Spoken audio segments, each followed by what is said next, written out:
नमस्कार। कविता हो या कहानी, ये सभी हम बचपन से ही पढ़ते आ रहे हैं। कविता भी हम सुनते भी हैं, पढ़ते भी हैं।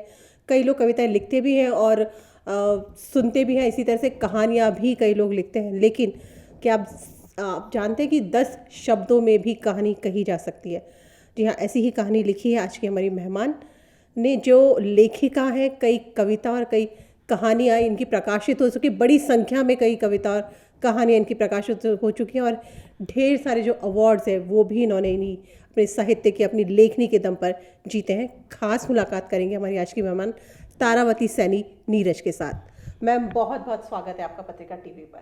नमस्कार सभी दर्शकों। 10 शब्दों का रिकॉर्ड, 10 शब्दों में कहानी बनाई है आपने, कैसे? मुझे लिखने का बचपन से ही शौक़ था और मुझे कुछ अलग करना था कहानी में। तो मैंने पहले तो बहुत लॉन्ग कहानी लिखने का सोचा, लेकिन मैंने कहा कि हर समय हम बहुत बड़ी चीज़ों में कुछ ढूंढने की कोशिश करते हैं, लेकिन मैंने सोचा कि नहीं, बड़ी चीज़ में नहीं, मैं कुछ छोटी चीज़ में अपना रिकॉर्ड बनाती हूँ। तो मेरे मन में आया कि मैं सबसे छोटी लघु कथा लिख के अपना रिकॉर्ड बना सकती हूँ। तो मैंने अपने 10 शब्दों की लघु कथा लिखी और उसको रिकॉर्ड के लिए भेजा और वहाँ वो सेलेक्ट हुई और मुझे बहुत खुशी हुई कि मेरी जो लघु कथा है वो सेलेक्ट हुई सबसे छोटी लघु कथा के रूप में।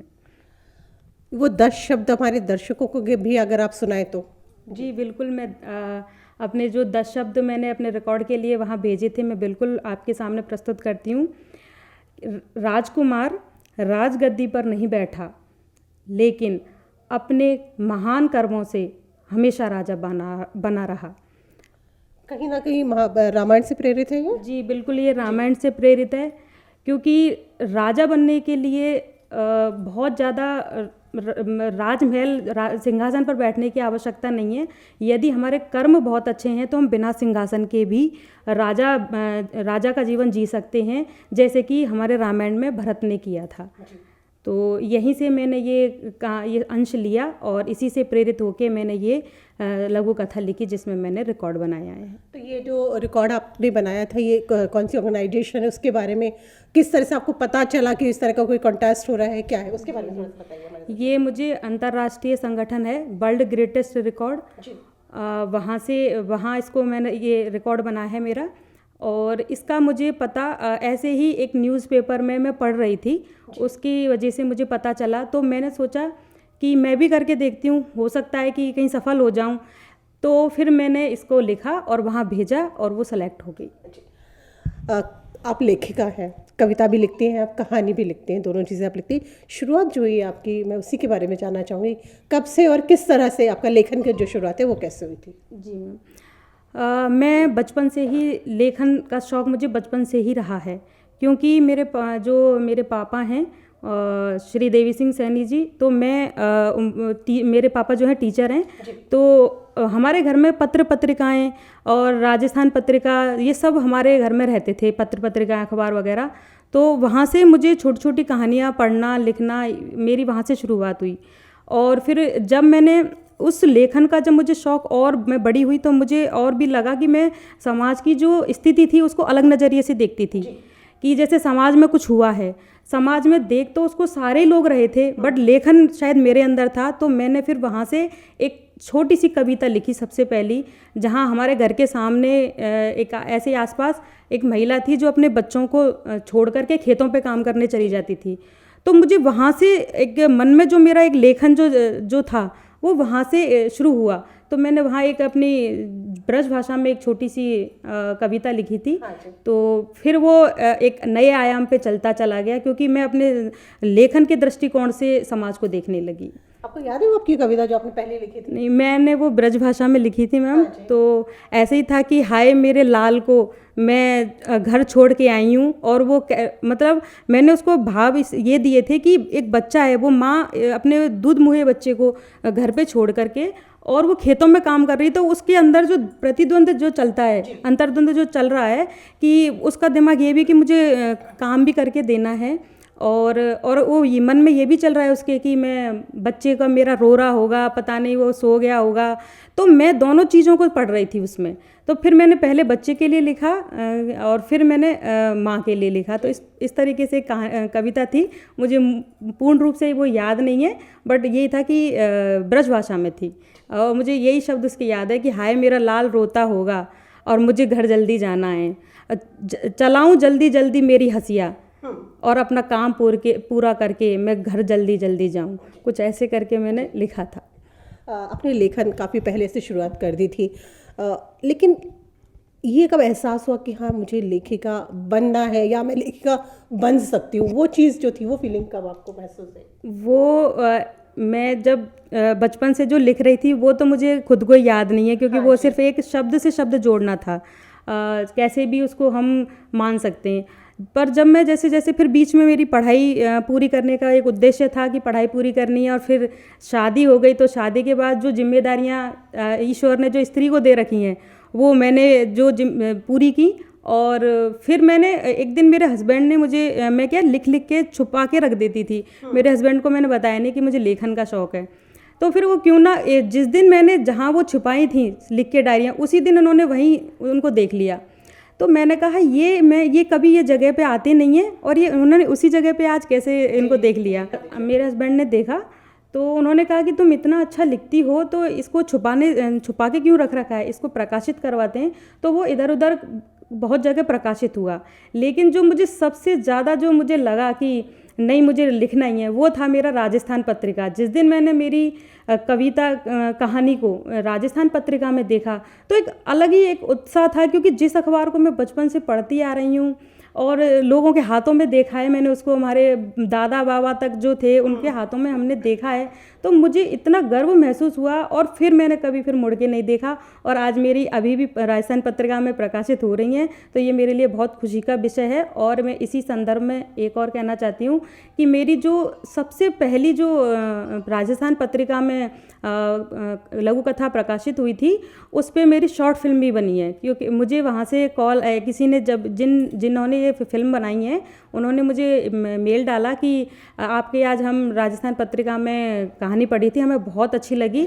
तो मुझे ये एक और भी बहुत अच्छा लगा कि राजस्थान पत्रिका में जैसे ही मेरी कहानी छपी उसके ऊपर फिल्म बनने के लिए भी ऑफ़र आया, तो मुझे बहुत खुशी हुई। और मैं राजस्थान पत्रिका से हमेशा ऐसे जुड़ी रहूँगी, क्योंकि इसने वाकई में मेरी ज़िंदगी को परिवर्तित किया है और मुझे एक उत्साह दिया है आगे लेखन में आगे बढ़ने के लिए।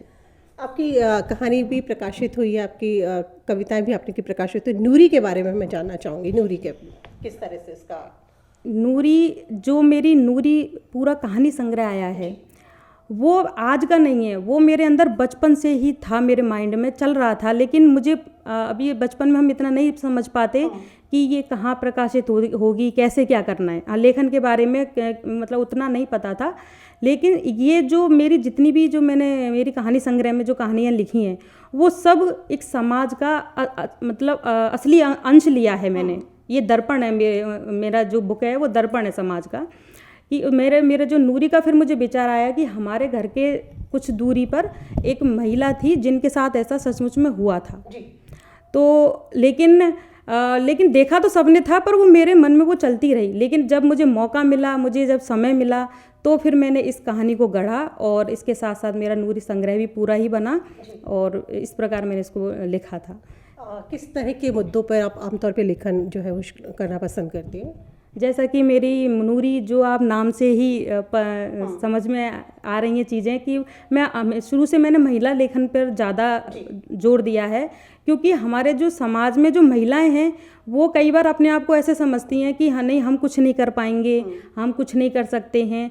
तो मैं कह रही हूँ कि हम हर महिला में, हम सब में ऐसी ताकत है कि हम बहुत कुछ कर सकते हैं, बस उसे पहचानने की ज़रूरत है। और मैंने जो ये मेरा नूरी संग्रह जो लिखा है, उसको मैं यही समाज के लिए यही बताना चाहती हूँ कि हम किसी भी क्षेत्र में अपने आप को कैसे भी करके आगे ला सकते हैं। कहानी या कविता, दोनों में से ज़्यादा क्या पसंद है? जी, मैं ऐसे तो आपको नहीं कह सकती कि कहानी मतलब ज़्यादा है या अच्छी लगती है, कहानी अच्छी लगती है। क्योंकि मेरी जो शुरुआत हुई है लेखन की, वो मेरी कविताओं से हुई है और मैंने बहुत कविताएं लिखी हैं। उसके बाद मैंने लघु कथा लिखी है और फिर मेरी कहानियाँ लिखने में आई हैं। तो मेरे लिए दोनों ही एक मतलब समतल से उठाने वाली चीज़ें हैं और एक मुझे यहाँ लाकर इस मंच पे खड़ा करने वाली चीज़ें हैं। तो मुझे दोनों ही बहुत प्रिय हैं। मैं इस तरीके से कविता और कहानी के लिए नहीं मतलब कह सकती। बातें तो हम बहुत देर से कर रहे हैं, लेकिन मैं चाह रही थी कविता चूँकि आप लिखती हैं तो हमारे दर्शकों को कोई कुछ कविता है आपकी अगर सुनने को मिले तो प्लीज़। आप चाहे पब्लिश हो वो सुना सकते हैं, या कोई अगर आप चाहे मौलिक कविता जो अभी तक पब्लिश नहीं हो पाई है। मैं सबसे पहले मेरी कविता सुनाना चाहूँगी, ए ज़िंदगी। क्योंकि देखिए हमारी ज़िंदगी हमें कहाँ से कहाँ ले आती है, हम खुद नहीं समझ पाते। क्योंकि इंसान पैदा कहाँ होता है, कहाँ आ जाता है। जैसे कि मेरा जन्म एक भरतपुर ज़िले के छोटे से कस्बे में भुसावर में हुआ है, और मेरी शादी दौसा डिस्ट्रिक्ट के एक छोटे से गांव पाखर में हुई है, और मैं रहती जयपुर में हूँ। तो इस तरीके से आदमी खाने कमाने के लिए कहाँ से कैसे आता है, तो मैंने उसको लेकर के एक अपनी कविता लिखी है, तो मैं उसको सुनाना चाहूँगी। ए ज़िंदगी, ए ज़िंदगी तुझे तराशने की तलब में, ए ज़िंदगी तुझे तराशने की तलब में जब मैं निकला तो मैं छोड़ आया था घर, तो मैं छोड़ आया था घर और उसमें रहती माँ। मिट्टी से लिपे आंगन और उसकी खुशबू, मिट्टी से लिपे आंगन और उसकी खुशबू, वो छत जिस पर मैं तकता था रात भर चांद सितारे। मैं छोड़ आया लहराते खेतों के आंचल, मैं छोड़ आया लहराते खेतों के आंचल, ओस की बूंद, बेरियों के खट्टे मीठे बेर, कुछ पंछी जो मेरे साथ खाते थे रोटियां, एक सुंदर सी गिलहरी जो मेरी खाट पर कूदकर भाग जाती थी बार बार। वो सुहाना मौसम जिसकी लहर में लेश मात्र भी गंध नहीं थी, वो सुहाना मौसम जिसकी लहर में लेश मात्र भी गंध नहीं थी। मैं छोड़ आया दोस्तों के ठहाके, कंचे का खेल, कुछ पतंगें जो खरीदी थीं कुछ लूटी थीं, कुछ पतंगें जो खरीदी थीं कुछ लूटी थीं, जिनमें मांझा भी था, 3-4 गेंद और उसमें रखे गिल्ली डंडा, 3-4 गेंद और उसमें रखे गिल्ली डंडा। वो रास्ते जिन पर नंगे पांव मैं टायर चलाया करता था, वो रास्ते जिन पर मैं नंगे पांव टायर चलाया करता था। मैं छोड़ आया वो सरकारी स्कूल, मैं छोड़ आया वो सरकारी स्कूल जहाँ मेरे हर दिन का आधा दिन गुजरता था, जहाँ मेरे हर दिन का आधा दिन गुजरता था। होली का रंग दिवाली की रोशनी, होली का रंग दिवाली की रोशनी, सब छोड़ आया हूँ मैं, सब छोड़ आया हूँ मैं, और छोड़ आया हूँ मैं एक खूंटी पर टंगा दुपट्टा।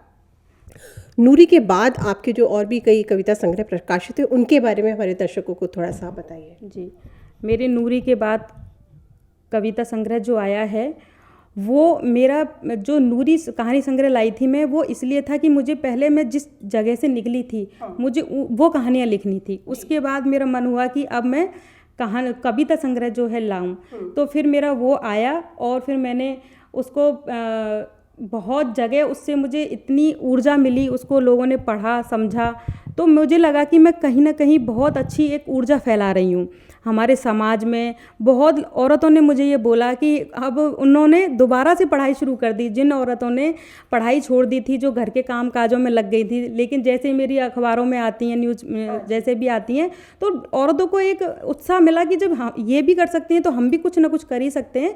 तो बहुत औरत ऐसी थी जिन्होंने 12वीं के बाद जो ज़िंदगी अपनी घर में लगा दी थी, लेकिन उन्होंने मुझे देखा कि अगर ये भी हैं, अपना जो जीवन है उसकी जिम्मेदारियां उठाते हुए अगर मैं लेखन में आगे बढ़ रही हूँ तो वो भी ऐसा कर सकती हैं। तो जब ये जो कविताएं हैं इनकी वजह से मुझे औरों से ऐसे सुनने को मिला कि उनको ये लगा है कि उन्होंने पढ़ाई शुरू कर दी है, उन्होंने अपना कोई बिजनेस शुरू कर दिया है, तो इतनी खुशी हुई कि वो भले ही वो प्रति एक बिके या ना बिके, लेकिन ये बहुत बड़ा एक सम्मान, एक बहुत अच्छा मुझे लगा। तो ये मेरा कविता संग्रह था। तो मैम ये आपने का लेखन आपने बताया, किताबें आपकी प्रकाशित हुई हैं, कविता कहानियाँ आप लिखते हैं। इंस्पिरेशन अगर आप मैं बात करूँ, किसको आप मानते हैं, कोई है आपका इंस्पिरेशन भी कोई रहा है? इंस्पिरेशन की अगर बात करूँ तो मैं लेखन पता नहीं क्यों मेरे अंदर से ही था, तो मैंने प्रेमचंद जी या हम हर लेखक उन्हीं का ही नाम लेता है, लेकिन मैंने बहुत लेखकों को पढ़ा क्योंकि लेखक सभी बहुत अच्छे हैं। तो मैं ऐसे नहीं कह सकती कि मुझे कौन अच्छा लगता है या किसकी ये मुझे किसने मतलब उत्साहित किया है इस चीज़ के लिए। लेखक आप किसी को भी पढ़ लो, सब ने कुछ ना कुछ इतना अच्छा लिखा है कि उसको आप पढ़ते ही चले जाओ। और इसमें लेखन में ये है कि आपको ये लेखन सिर्फ लिख लेना ही नहीं है, ये लेखन एक साधना है जिसको हमें पहले पढ़ना पड़ता है। क्योंकि ऐसा नहीं है कि हम लेखन बिना पढ़े नहीं कर सकते, लेकिन लेखन पढ़ने से क्या है कि उसमें और एक ताजगी आती है, एक नयापन आता है। तो इसलिए लेखकों को सबको ही पढ़ना चाहिए। ऐसा नहीं है कि आप कोई एक लेखक पढ़ लिया बस उसी से हम कुछ लेखन में अच्छा कर लेंगे। लेकिन मेरा तो यही था कि मैं जो लेखक मुझे मिलते हैं मैं उनको सबको पढ़ती हूँ। तो मुझे सभी लेखक जो हैं सभी अच्छे हैं। ऐसा नहीं था कि मैं कुछ एक ही कोई लेके पढ़ी हूँ, ऐसा नहीं है। आपके लेखन ने आपको बहुत सारा सम्मान, बहुत सारे अनगिनत अवार्ड्स आपके खाते में है। महाकवि गोपाल दास नीरज अवार्ड भी आपको मिला, सम्मान मिला आपको। इन सब के बारे में थोड़ा सा बताइए, कौन कौन से अवार्ड्स ढेर सारे जो आपने जीते हैं। मैं राजस्थान पत्रिका में जो मेरी कहानी प्रकाशित हुई उसके जो मुझे एक उत्साह मिला, उसके बाद मैंने यूरोप की प्रतियोगिता जीती थी।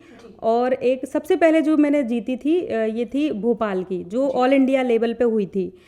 अब मेरे हिसाब से मैंने तो भेज दी थी, लेकिन जैसे ही उसका रिज़ल्ट आया और जब न्यूज़पेपर्स में उसकी खबर निकली तो मुझे इतना अच्छा लगा कि मतलब वो दिन मुझे एकदम से ऐसे हो गया कि मैंने कोई बहुत अच्छा काम किया है। और जब अवार्ड मेरे हाथ में आया तो उसने मुझे और जीवन की ऊंचाइयों पर जाने के लिए उत्साहित किया। इसके बाद तो मैंने फिर इतना मुझे अच्छा लगा कि मैंने फिर खूब मेहनत की और बहुत सारी प्रतियोगिताएं जीती, जिनमें मैंने यूरोप की प्रतियोगिताएं जीती और बहुत सारे मैंने अवार्ड मेरे नाम किए, जिनको मैं बस देख लेती हूँ तो उनसे मुझे एक नई एनर्जी मिलती है कि नहीं, मुझे कुछ अच्छा करना है और नया करना है। अभी हाल ही में आपने ग्लोबल बुक ऑफ रिकॉर्ड और एक और रिकॉर्ड भी है जो आपने जीता है, उन दोनों के बारे में थोड़ा सा हमारे दर्शकों को बताइए। कौन से अवार्ड्स हैं, किस तरह से आपने इनमें पार्टिसिपेट किया था? जी, मैं पहले तो मैं world record of the earth के लिए बात करना चाहूँगी कि वो 1000 महिलाओं में मुझे विश्व में रिकॉर्ड बनाने का अवसर मिला। उसमें भी एक प्रतियोगिता थी, तो उसमें भी मैंने अपने लेखन का जितना भी जो अपना था वो सब भेजा वहाँ, उसी के आधार पे मेरा सिलेक्शन हुआ। और दूसरा मैंने सबसे छोटा लघु कथा कहानी संग्रह लिखा है ग्लोबल बुक ऑफ रिकॉर्ड में, अपना ग्लोबल बुक ऑफ रिकॉर्ड में अपना रिकॉर्ड बनाया है सबसे छोटा लघु कथा कहानी संग्रह लिखने का। तो ये तीनों जो मैंने जितने भी रिकॉर्ड्स बनाए हैं ये मेरे जीवन में बहुत मायने रख रहे हैं और मुझे आगे बढ़ने की एक शक्ति दे रहे हैं। तो मुझे बहुत खुशी होती है कि चलो मैंने अपने लेखन से कुछ अच्छा किया जो लोगों को एक अच्छे रास्ते की ओर प्रेरित कर रहा है। जैसा कि आप बता रही थी कि आपके हस्बैंड को नहीं पता था कि आप लेखन करती हैं, उनकी तरफ से काफ़ी सहयोग सपोर्ट आपको मिला है? जी, मैं एक बात कहना चाहूँगी कि जो हमारे मम्मी पापा हैं वो सभी बहुत सपोर्ट करते हैं। मेरे मम्मी पापा ने भी मुझे बहुत सपोर्ट किया है हर चीज़ के लिए, मुझे पढ़ाया लिखाया, हम सभी बहन भाइयों को बहुत अच्छी एजुकेशन दी है। लेकिन शादी के बाद मुझे नहीं पता था कि इतना सब अच्छा होगा। तो जैसे ही मेरे हस्बैंड को पता चला कि मैं लिखती हूँ तो उन्होंने उसी दिन से मुझे इतना प्रेरित किया है और हर जगह वो मुझे इतना अच्छे से सपोर्ट करते हैं कि कई बार मैं अपने आप को बहुत भाग्यशाली समझती हूँ कि मेरी उनसे शादी हुई है। और आप मानिए कि मेरे जब भी जितने भी रिकॉर्ड्स या जो भी मेरी लेखन होता है उसके लिए वो मुझसे ज़्यादा खुशी होते हैं। और जैसे कि जब मेरी कहानी जैसे ही इधर उधर प्रकाशित होती है तो वो अखबार लेके आते हैं कि नहीं बहुत अच्छा लग रहा है और आप लिखो। सबसे पहली बात मैं उनका एक और धन्यवाद देना चाहूँगी इस मंच के ज़रिए कि मुझे मेरा नाम बिल्कुल भी पसंद नहीं था। अच्छा, तारावती सैनी। मैं मम्मी से कई बार लड़ जाती थी इस बात को कि मेरा नाम मुझे बिल्कुल पसंद नहीं है, ये कितने पुराने ज़माने का आपने नाम रख दिया है। अच्छा। तो मैं कई बार जो मेरी शुरू में जो मैंने मेरी रचनाएं प्रकाशित करवाई थी वो नीरज नाम से ही करवाई थी। आपने मेरा पूरा नाम तारावती सैनी नीरज, तो नीरज नाम मैं सोचती थी कि अरे नहीं, ये नाम तो बहुत पुराना रख दिया और मुझे अच्छा नहीं लगेगा, मुझे अच्छा नहीं लगता है, तो मैंने उसको प्रकाशित नहीं करवाया। लेकिन शादी के बाद जब मैंने मेरी रचनाओं के बारे में मेरे पतिदेव को पता चला, तो उन्होंने कहा, तो फिर मैंने उनको नाम वाली बात भी सब सामने आ गई कि मुझे मेरा नाम पसंद नहीं था, तो इसलिए मैंने नीरज नाम से ही प्रकाशित करवाई है। तो उनको बड़ा ख़राब लगा ये चीज़ कि तुम लेखन छोड़ दो। मैंने कहा, मैं एकदम ऐसे हो गई कि क्यों लेखन क्यों छोड़ देना है, कि जो इंसान अपने नाम से प्यार नहीं कर सकता, जो अपने नाम से प्रेम नहीं कर सकता, वो अपने लेखन से क्या प्रेम करेगा। तो आपका जो नाम है वो बहुत अच्छा है और इसी के ही जरिए आप अपने लेखन को नया आयाम दीजिए। तो जो मेरी फर्स्ट जो मेरी तारावती सैनी नीरज, जो मैंने फिर बाद में ये नीरज जो उपनाम था मेरा, वो मैंने बाद में मेरे मूल नाम में बाद पीछे जोड़ के फिर इसको फर्स्ट सबसे पहले मैंने राजस्थान पत्रिका में ही प्रकाशित करवाया था। और जैसे वो इतना बड़ा नाम जब मैंने राजस्थान पत्रिका के न्यूज़पेपर में देखा, तो फिर वो उसी दिन से वो राजू नाम से प्यार हो गया। और वो उन्हीं के लिए मेरा जो एक मन में था ना कि मुझे नाम मेरा अच्छा नहीं है, वो उसी दिन से मुझे उससे बहुत प्यार हो गया। और आज मैं उसी ही नाम के जरिए यहाँ इतने बड़े मंच पे बैठी हूँ, तो मुझे बहुत अच्छा लग रहा है। मैं आज अपनी एक ऐसी कविता आप लोगों के सामने प्रस्तुत करूँगी कि जो वाकई में एक स्त्री की एक विडंबना है कि वो कई बार खूब सोचती है कि मैं ये कर लूँ, मैं वो कर लूँ, लेकिन उसको घर के कामों से फुर्सत नहीं मिलती है और वो अपने लिए एक दो पल भी मुश्किल से निकाल पाती है। जैसे कि मैं खुद भी हूँ कि मुझे इतने काम करने होते हैं, लेकिन मैं काम अपना टाइम निकाल के और फिर मैं लिखती हूँ। तो बहुत सारी स्त्री ऐसे भी सोचती हैं, जो मैंने देखा है कि कई बार काम धाम सब छोड़ दो और कुछ नया करो, कुछ अपने मन की करो। तो मैंने उसे देखते हुए ये जो मेरी कविता है वो लिखी थी, बेपरवाह स्त्री। कभी कभी मन करता है कि मैं बन जाऊं एक बेपरवाह स्त्री। कभी कभी मन करता है कि मैं बन जाऊं एक बेपरवाह स्त्री। छोड़ दूं ये सारे रिश्ते नाते, छोड़ दूं ये सारे रिश्ते नाते, तोड़ दूं ये बंधन तमाम। छोड़ दूं ये सारे रिश्ते नाते, तोड़ दूं ये बंधन तमाम। ठुकरा दूं ये सारे रीति रिवाज, ठुकरा दूं ये सारे रीति रिवाज। निकाल फेंकूं मन में भरे उस हर डर को, और मैं बन जाऊं एक बेपरवाह स्त्री, और मैं बन जाऊं एक बेपरवाह स्त्री। छोड़ दूं पड़ा बर्तनों का ढेर, छोड़ दूं पड़ा बर्तनों का ढेर। पोछा झाड़ू कपड़ा सब यूं ही बिछा रहने दूं, पोछा झाड़ू कपड़ा सब यूं ही बिछा रहने दूं बेड पर सलवटों में लिपटी चादर, रहने दूं बेड पर सिलवटों में लिपटी चादर। बैठी रहूं यूं ही घंटों बेफिक्री से, बैठी रहूं यूं ही घंटों बेफिक्री से, बिना किसी की परवाह के, और मैं बन जाऊं एक बेपरवाह स्त्री। परिवार का आपको सपोर्ट मिला, सब कुछ है। स्त्री विमर्श, आपने बोला था महिला मुद्दों पर या उस तरह की कहानी आप ज़्यादा लिखती है, तो आपकी नज़रों में स्त्री विमर्श क्या है, या मैं वुमेन एम्पावरमेंट की भी बात करूँ तो वो क्या मानती है आप? मैं सबसे पहले सभी महिलाओं से, हमारे ग्रामीण क्षेत्र की हो या जो भी शहर में है, एक तो अपने आप को कमज़ोर मानना बंद कर दीजिए कि हम ये नहीं कर सकते, हम वो नहीं कर सकते। अगर आप अपने मन से अपने आप को कमज़ोर समझ लोगे तो आप वाकई में कमज़ोर हो जाओगे, क्योंकि महिला जो है कभी कमज़ोर है ही नहीं। अगर आप उनके सशक्तिकरण को देखें तो वो कभी कमज़ोर रहा ही नहीं है। अब वो अपने आप को बहुत ऊंचाइयों पर ले जा सकती हैं। और मेरे लिए महिला कोई उसके ऊपर मैं मतलब स्त्री विमर्श पर मैं इतना यही कहना चाहूँगी कि दुनिया में स्त्री के लिए तो किसी पुरुष के लिए शायद कुछ चीज़ें नामुमकिन है, लेकिन स्त्री के लिए तो कुछ है ही नहीं। और आप इसका सबसे जीता जागता उदाहरण आप देख सकते हैं अपने मंगलयान को, कि वहाँ हमारा जो मंगलयान घूम रहा है वो हमारी स्त्रियों की देन है। और आप किसी भी क्षेत्र में चले जाइए, आज महिला पुरुषों से कंधे से कंधा मिलाकर चल रही है। तो इसलिए कहीं भी स्त्री कहीं भी कोई भी कम नहीं है, वो अपने आप में बहुत सशक्त है। बस ये मन से निकाल दें कि हम लोग कमज़ोर हैं, तो वो किसी भी रूप में किसी भी कोने में वो कमज़ोर नहीं है। हमने अपने लेखन की बात कर ली, आपको अवार्ड्स ढेर सारे मिले, उनकी हमने बात की। आपके परिवार के बारे में, आपकी शिक्षा के बारे में, कहाँ से आप बिलोंग करते हैं, हालांकि आपने मुझे बताया था पहले, उन सब के बारे में थोड़ा सा और बताइए। जी, मेरे जो पापा हैं वो टीचर हैं, तो एजुकेशन तो मेरे लिए था ही। तो मैंने एमए और बीएड संस्कृत से किया है। अपने वहीं श्री आर्य महिला विद्यापीठ से मैंने एमए और बीएड किया हुआ है। और जब मैं शादी होके आई ससुराल में, तो मुझे वहाँ भी किसी भी तरीके का ये नहीं मिला कि नहीं तुम्हें पढ़ना नहीं है या ये नहीं है।